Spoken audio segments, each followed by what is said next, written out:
Praise the lord అండి. Good morning. దేవుని మాటల కొరకు ఉదయకాల సమయంలో ఎదురు చూస్తున్నారా? ఇర్మియా గ్రంథం 39వ అధ్యాయం 18వ వచనం ద్వారా దేవుడు మనందరితో మాట్లాడనే ఉన్నారండి. నీవు నన్ను నమ్ముకొంటివి కనుక నిశ్చయముగా నేను నిన్ను తప్పించేదను. Praise the lord. అద్భుతకరమైన మాటలు. అవునండి, దేవుని నమ్ముకున్న వారిని ఎవరిని కూడా ఆయన వదిలిపెట్టే దేవుడు కాదు. అద్భుతమైన రీతిలో అన్ని విషయాలు తప్పించే దేవుడై ఉన్నారు. శత్రు పతనం చేస్తున్నాడని, పాడు చేస్తున్నాడని, భయంకరమైన శ్రమను తీసుకొస్తున్నాడని, వేదనకి గురై కృంగిపోయిన పరిస్థితులలో మీ జీవితం ఉందా? ఇదిగోండి, చాలా దుఃఖము మీ జీవితంలో మీరు చూస్తున్నారనుకుంటా.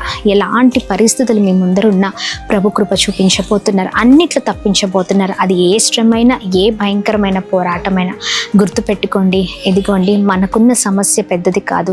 మన దేవుడు పెద్దవాడు, గొప్పవాడు. ఆయన అన్నిటిపైన విజయం అనుగ్రహించే దేవుడై ఉన్నారు. ఈ చక్కని వాగ్దానం ఎత్తి ప్రార్థన చేయండి. కృప కలుగును గాక. నిశ్చయముగా ప్రభు అన్ని విషయాల్లో మిమ్మల్ని, మీ కుటుంబాలను తప్పించును గాక. ఆమేన్.